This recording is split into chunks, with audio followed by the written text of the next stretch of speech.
Assalamu alaikum students. I am your tutor Muhammad Waqar Shakil and welcome to my channel Camp Planning.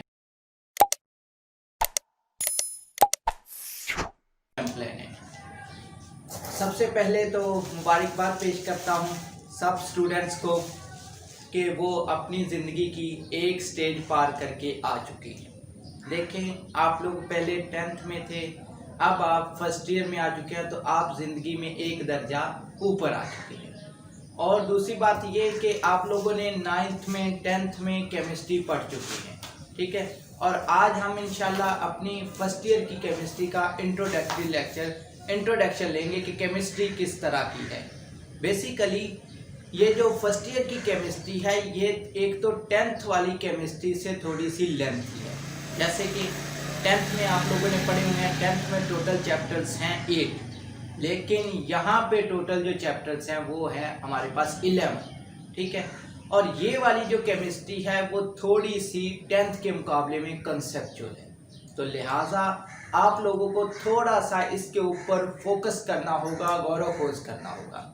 इंशाल्लाह मेरी कोशिश होगी कि मैं आपके हर कॉन्सेप्ट्स, हर पॉइंट को क्लियर करता जाऊं, ठीक है। और साथ साथ बताता जाऊं कि ये पेपर में इस तरह से क्वेश्चन आ सकते हैं और आप लोगों ने इस तरह से उनको अटेम्प्ट करना है।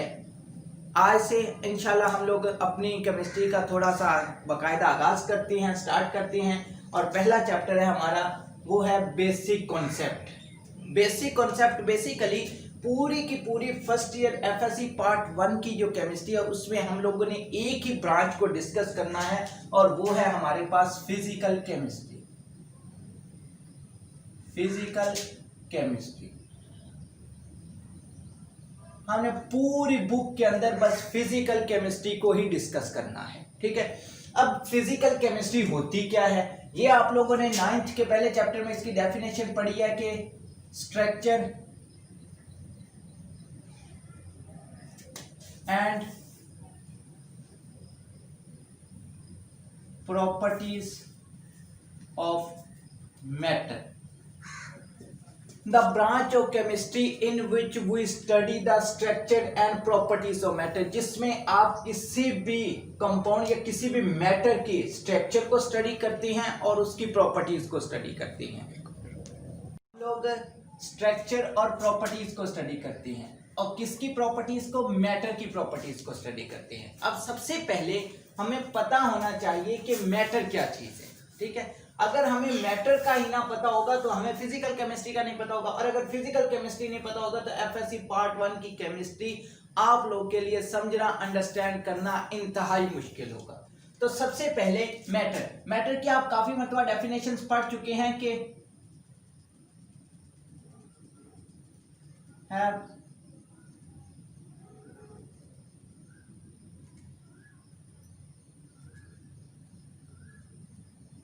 Anything that have space and occupy volume, हर वो चीज जो वजन रखती है, जगह घेरती है, मादा कहलाती है, ठीक है। तो अब हर वो चीज, जैसे कि आप अपने इर्द गिर्द देख लें, कोई भी ऐसी चीज जितनी भी सॉलिड है वो उनका कोई ना कोई वेट भी होगा, उन्होंने कोई ना कोई जगह भी घेरी होगी, तो वो सारी की सारी क्या कहलाती हैं? मैटर्स कहलाती हैं। तो इसी में हम लोग स्टडी करते हैं कि मैटर वो होता है that have space and occupy volume, ठीक है। और अब हम लोग अपनी बाकायदा डिस्कवरी और अपने पॉइंट्स की तरफ चलती हैं कि हम लोगों ने क्या क्या चीजें डिस्कस करनी है। सबसे पहले हम लोगों ने इस चैप्टर नंबर 1 के बेसिक कॉन्सेप्ट्स के अंदर हम लोगों ने जो चीज स्टडी करनी है वो हमने थोड़ा सा केमिस्ट्री की हिस्ट्री के बारे में बात करनी है कि केमिस्ट्री की क्या हिस्ट्री है, और केमिस्ट्री में भी खास तौर पर हम एटम्स की हिस्ट्री के अंदर चले जाएंगे। डार्क ईयर्स के अंदर, डार्क ईयर्स किसको कहते हैं? जो हमारे पास बिफोर 1850 या 1750 से के जो पहले ईयर्स हैं उन सब को हम लोग डार्क ईयर्स का नाम देते हैं। डार्क ईयर्स क्यों कहते हैं उनको? डार्क ईयर्स इस वजह से कहते हैं क्योंकि जो चीज़ें तब एक्सप्लेन की जा चुकी थी, या जब कोई भी कोई पॉइंट देता था तो वो पॉइंट जो था उसके ऊपर कोई एक्सपेरिमेंट नहीं होता था, किसी भी तरह का कोई भी एक्सपेरिमेंट नहीं होता था, बस उसने कह दिया कि ये पॉइंट है तो ये बात सच है। तो किसी साइंटिस्ट के ने जो बात कर दी वो सच मानी जाती थी और उसके ऊपर एक्सपेरिमेंट नहीं होता था, इनको डार्क ईयर्स कहते हैं। और उसके बाद एक्सपेरिमेंट के लिहाज से केमिस्ट्री स्टार्ट हो गई, तो फिर वो डार्क ईयर्स ना रहे बल्कि क्या बन गए, लाइट ईयर्स हमारे पास हो गए। तो अब पुराने long time ago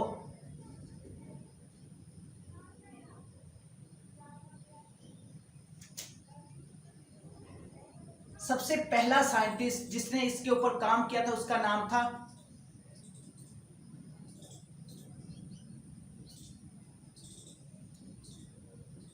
डेमोक्राइटस।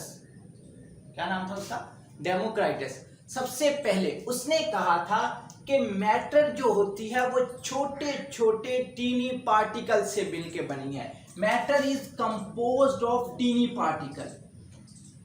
Matter is composed of teeny particles।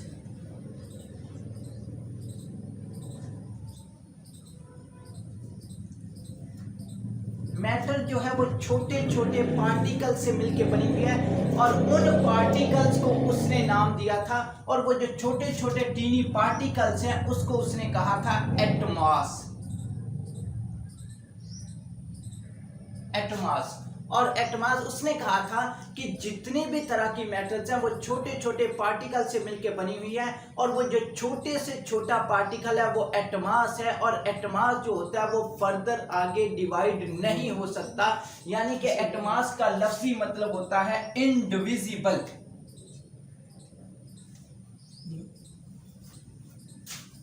Indivisible मतलब जिसको फर्दर आगे डिवाइड नहीं किया जा सकता। ठीक है, तो तमाम की तमाम मैटर छोटे छोटे पार्टिकल से मिलकर बनी है, और वो कौन सा लफ्ज कहलाता है? एटमॉस। और एटमॉस का लफ्जी मतलब होता है इनडिविजिबल, जो डिवाइड नहीं हो सकता, मतलब फर्दर आगे इसको डिवाइड नहीं कर सकते, ये फर्दर आगे इसको डिवाइड नहीं कर सकते। उसके बाद ये तकरीबन काफी ईयर्स तक इसकी बात को सच माना गया, और यही समझा गया कि वाकई ही एटम्स को फर्दर आगे डिवाइड नहीं कर सकते, ये सबसे छोटा पार्टिकल्स है।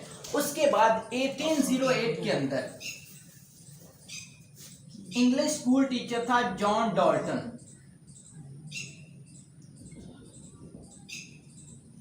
English school teacher John Dalton, उसने भी इसी बात को थोड़ा सा एनहांस किया, और उसने कहा कि मैटर इज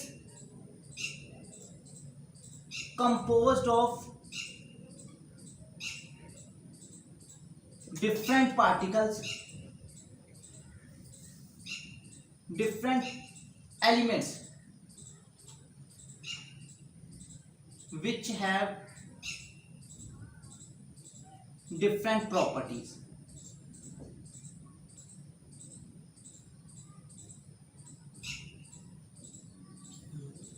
उसने कहा कि मैटर जो है वो भी डिफरेंट एलिमेंट्स पर मुश्तमिल होता है। अब एलिमेंट्स क्या चीज होती है? एलिमेंट्स आप लोग किसी भी कंपाउंड की जो प्योर फॉर्म है ना, pure form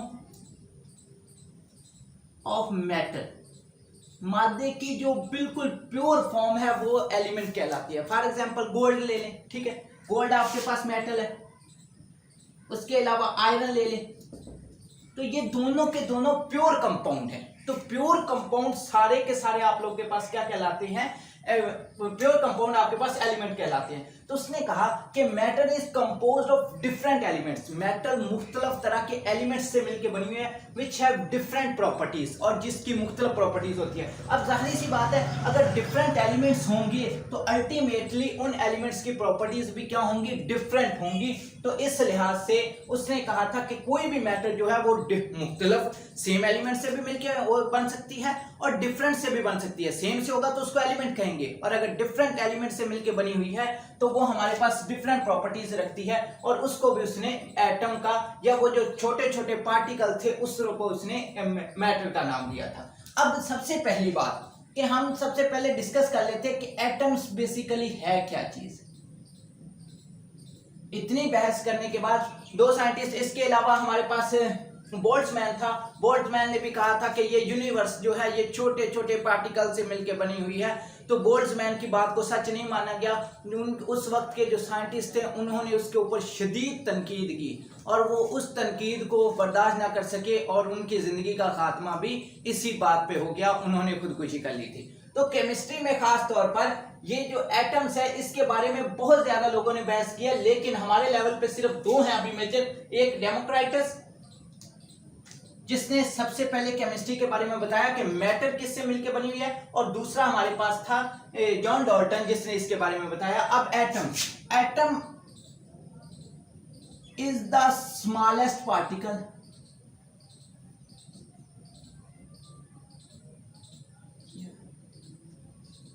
which can take part in chemical reaction।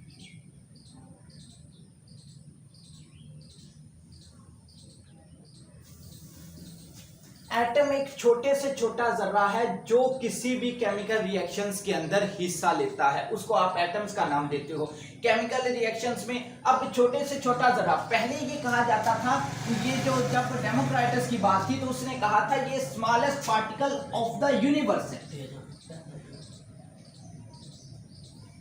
ये यूनिवर्स का छोटे से छोटा जर्रा है। लेकिन अब जो कहा जाता है वो कहा जाता है atom is the smallest particle of the elements, ये किसी एलिमेंट्स का छोटे से छोटा जर्रा है। वो यूनिवर्स का इस वजह से कहते थे क्योंकि उतनी तब तक तहकीक नहीं थी। आज तो अब तक तो केमिस्ट्री के अंदर तकरीबन एटम के अंदर 110 से प्लस एलिमेंट्स डिस्कवर हो चुके हैं, तो अब हम उनको छोटा पार्टिकल्स कहेंगे। तो तब जो था एटम ही छोटा पार्टिकल था, इसके अलावा कोई दूसरा पार्टिकल नहीं था। लेकिन आज जो लेटेस्ट रिसर्च बताती है कि एटम्स के अंदर 110 प्लस पार्टिकल्स पाए जाते हैं, ठीक है।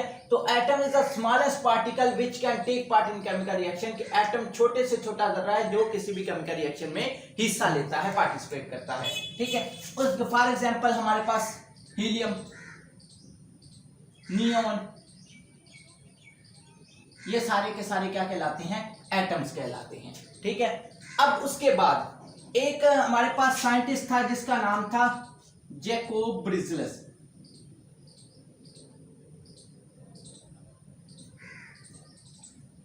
जैकोब ब्रिजलस ने क्या किया, जैकोब ब्रिजलस ने एटम्स का एटॉमिक मास को डिस्कवर किया, एटॉमिक मास डिस्कवर्ड। इसने एलिमेंट्स के एटॉमिक मैसेज को डिस्कवर किया, यानी कि जो पीरियोडिक टेबल में पाए जाने वाले एलिमेंट्स हैं उनके अंदर इसने एटॉमिक मास को डिस्कवर किया। और एटॉमिक मास आप लोग जानते हैं किसी भी एटम में, जो किसी भी एटम के अंदर number of protons and neutrons, किसी भी एटम में नंबर ऑफ प्रोटॉन और न्यूट्रॉन की जो मजमूई तादाद है वो एटॉमिक मास या मास नंबर कहलाती है। इसने जो एटॉमिक मास डिस्कवर किया था वो बिल्कुल वही था जो आज की साइंस हमें लेटेस्ट रिसर्च बताती है, तो लिहाजा इसकी भी कंट्रीब्यूशन थी इस केमिस्ट्री के अंदर। अब जो मॉडर्न केमिस्ट्री है, जो हम 21 सेंचुरी के अंदर या 20th सेंचुरी की बात करते हैं, मॉडर्न केमिस्ट्री में 20th सेंचुरी की बात करते हैं, तो 20th सेंचुरी के अंदर, 20th सेंचुरी का मीन है 1900 से लेकर 1900 से लेकर 2000 तक, ठीक है। तो वो जो बताती है एटम्स के अंदर 100 प्लस पार्टिकल है। ये मोस्ट इंपॉर्टेंट एमसीक्यूज है, ये मोस्ट इंपॉर्टेंट एमसीक्यूज है कि एटम्स के अंदर अब क्या है कि 100 प्लस पार्टिकल है, ठीक है। तो अगर आपसे पूछ लिया जाए कि एटम्स में कौन कौन से पार्टिकल्स हैं तो आप उनको बता सकें कि एटम्स के अंदर 100 प्लस पार्टिकल्स हैं, ठीक है। तो ये हमारे पास है। अब दोबारा थोड़ी सी बार रिपीट कर देता हूं कि आज का हमारा जो इंट्रोडक्टरी लेक्चर था वो ये था कि बेसिक के कॉन्सेप्ट्स, चैप्टर का नाम है बेसिक कॉन्सेप्ट, और उसमें हमने सबसे पहले हिस्ट्री की बात की। हिस्ट्री में मैंने आप लोगों को बताया कि सबसे पहले इसके ऊपर डेमोक्राइटस ने बात की और उसने कहा, डेमोक्राइटस ने कहा कि metal is composed of teeny particle, metal छोटे छोटे पार्टिकल्स के मिलकर बना, जिसका जो एक लैटिन वर्ड जिसको उसने नाम दिया छोटे पार्टिकल्स को एटमास, जिसका मतलब होता है इनडिविजिबल। फिर 1808 में जॉन डॉल्टन एक इंग्लिश स्कूल टीचर था, उसने कहा कि metal is composed of different elements which have different properties, के डिफरेंट एलिमेंट्स से मिलकर बना हुआ है और उसकी मुख्तलिफ प्रॉपर्टीज होती हैं। और उसके बाद हम लोगों ने एटम्स की डेफिनेशन की कि एटम्स है क्या, तो is the smallest particle which can take part in chemical reaction, ये छोटे छोटा जरा जो ज्यादा ना रह सकता है। और उसके बाद हम लोगों ने बात की जैकोब ब्रिसलस की, उसने एटॉमिक मैसेज को डिस्कवर किया। और लास्ट के ऊपर हमने कहा कि मॉडर्न रिसर्च हमें बताती है कि टोटल इसके अंदर कितने आप लोग के पास टोटल जो है वो किसी भी एटम के अंदर 100+ पार्टिकल्स हैं। अब हम ये इससे रिलेटेड जो पेपर में क्वेश्चंस आ सकते हैं वो सिर्फ दो हैं, दो क्वेश्चंस आ सकते हैं। पहला क्वेश्चन जो है जो आपसे पूछा जा सकता है पेपर में वो है what is atom, what is atom, atom क्या है। तो अगर आपसे कोई पूछ ले एटम क्या, तो आप कहोगे smallest particle of the universe या smallest particle of the element which can take part in chemical reaction या विच कैन एग्जिस्ट इंडिपेंडेंटली, जो किसी केमिकल रिएक्शन में हिस्सा लेता है या आजादाना रह सकता है, वो क्या कहलाता है, एटम कहलाता है। दूसरा क्वेश्चन आप लोगों से पूछ सकता है what is the contribution of Democritus in chemistry। Chemistry के अंदर डेमोक्राइटस का क्या कंट्रीब्यूशन था या जॉन डाल्टन का क्या था, तो दोनों का बिल्कुल सेम ही है, कोई थोड़ा सा डिफरेंस है। उसने भी कहा था कि मैटर छोटे छोटे पार्टिकल से मिलकर बना हुआ है और इसने भी कहा था कि मैटर डिफरेंट एलिमेंट से मिलकर बना हुआ है। पार्टिकल्स और एलिमेंट ये दोनों में फर्क है, एलिमेंट प्योरेस्ट फॉर्म हो सकती है और पार्टिकल्स प्योर भी हो सकता है, इम्प्योर भी हो सकता है, दोनों लिहाज से हमारे पास हो सकते हैं। तो ये दोनों के दोनों कारनामे आपको शॉर्ट में पूछे जा सकते हैं। और एक एमसीक्यूज है इसमें कि how many particles present in atom, atom के अंदर कितने पार्टिकल्स पाए जाते हैं। तो अगर आपसे कोई एमसीक्यूज में पूछ ले तो आप उसको बता सकते हैं 100+ पार्टिकल्स, 100+ पार्टिकल्स। जैसे कि आप लोग जानते हैं, आप लोगों ने इसके बारे में पढ़ा भी हुआ है 9th की क्लास में, 10th में भी। इलेक्ट्रॉन होते हैं, प्रोटॉन होते हैं, न्यूट्रॉन होते हैं, पॉजिट्रॉन होते हैं, न्यूक्लियस होता है, एंटी न्यूट्रिनो होते हैं, तो मुख्तलिफ तरह के 100 पार्टिकल्स पाए जाते हैं। ठीक है, तो आज के लिए इतना ही, अल्लाह हाफिज।